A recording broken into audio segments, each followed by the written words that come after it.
My name's Gareth. I'm from South Africa and currently living in Bahrain, working at Trilife.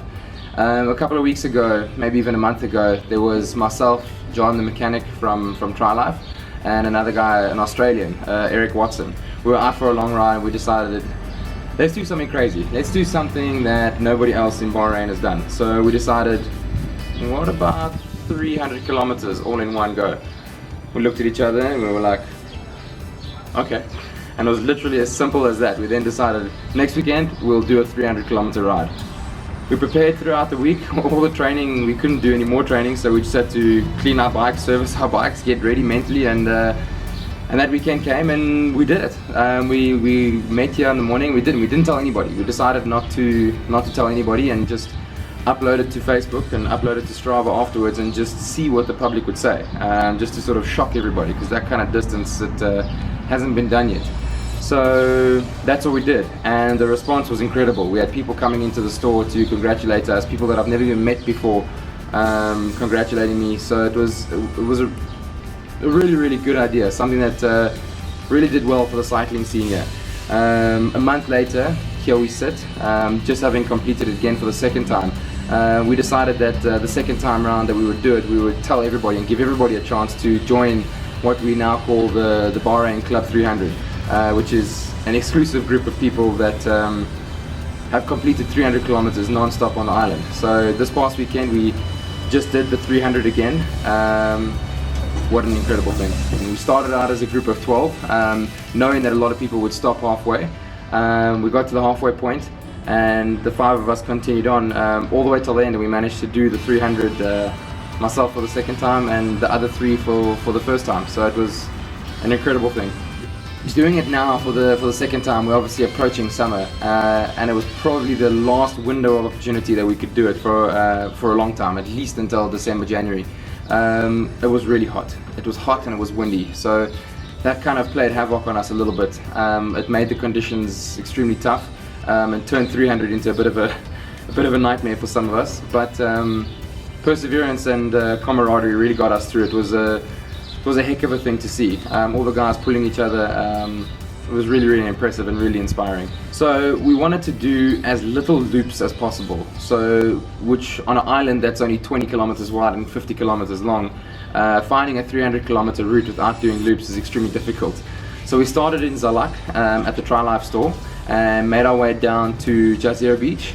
We did one loop of the private road there, and then we made our way all the way to Elba roundabout, and then down towards Durra, which is the southern point of the island.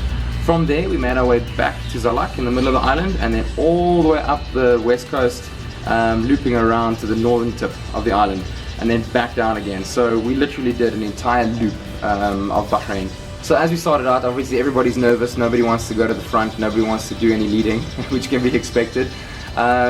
The first 100 Ks was really fast. Our average speed for the first 100 was about 34 kilometers an hour. A bit of a tailwind, but it had to be that fast because the second half, because of the wind, was a lot slower. So to average it out to around about an average of 30 at the end of the day, the first half was necessary to be so fast.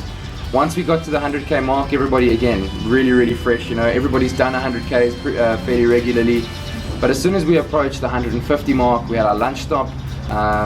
And then get going after the 150K mark was difficult, because that's when about 6 of the riders stopped, and they just left the 5 of us to go. So morale was down a little bit. It was a bit of what I like to call the dead zone up until the 200K mark. And spirits are low. It's really hot because it's the middle of the day.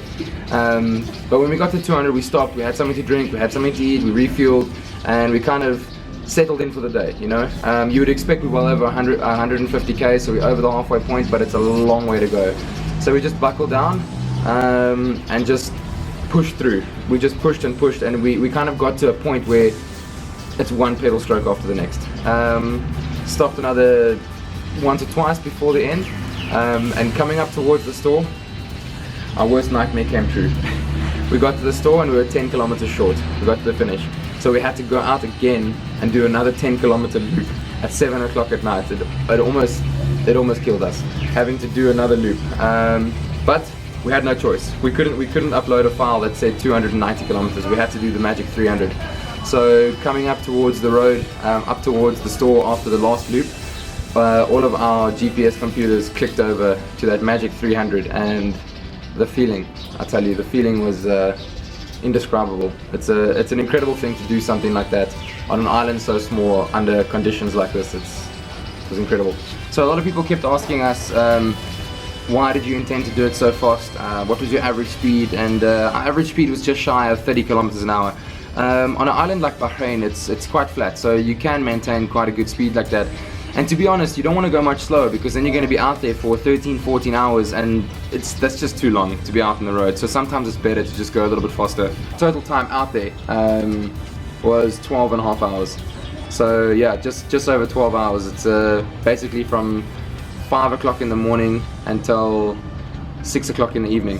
Yeah, 12 and a half, 13 hours is a long day out there. So out there on the ride, you got to imagine that if you're out there from 5 o'clock in the morning all the way through till dusk, that's an entire day. So in a normal day where you eat breakfast, lunch and supper, you're consuming a lot of food just to get through your day. Now throughout the day you're riding the entire time, so you've got to consume double. So on the ride you don't stop eating. First 150 is okay, but from then on you just get hungry every hour and a half. You want to stop and you want to eat something. So we ate everything from bananas to energy bars to liters and liters of water, electrolyte drinks, as well as actually stopping and sitting down at like a supermarket or at a restaurant and having a proper lunch with the coffee and the juice and everything. So we ate well. You have to eat well. I burnt a total of just shy of 8,000 calories for the day. So it was a big day on the bike. I'm fine now. The next day, luckily, I had the day off work, so I didn't have to go into work the next day. So I sort of woke up whenever I wanted to, rolled over, went back to sleep, fixed myself a big breakfast, and to be honest with you, the Tuesday, the day after that, I then rode. Felt a little bit off on the bike, but now I'm fine. I'm good to go again. It was you're not riding at a high intensity. You see, you're churning over. You're just putting one pedal in front of the other.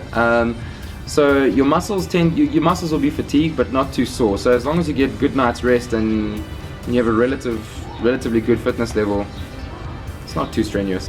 All right. So now comes, I guess, the question of can you do it? Can you not do it? Anybody's welcome to join. What we did was we decided to start a thing called the Bahrain Club 300, which effectively is a group of people that have managed to complete 300 kilometers in one day non-stop.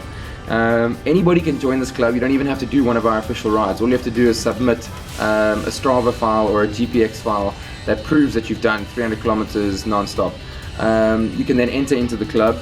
Your name and picture goes up on the wall, and you get allowed to buy the custom tops that we've had made from Costelli. That's a Bahrain Club 300 on the back. Fitness wise, you'll never be ready for 300, I'll be honest. There's nothing you can do to prepare for 300 Ks. Anybody's welcome to join. The next ride that we'll probably officially have will be after the summer. It'll be around December, January, so you've got some time to train if you want to join us.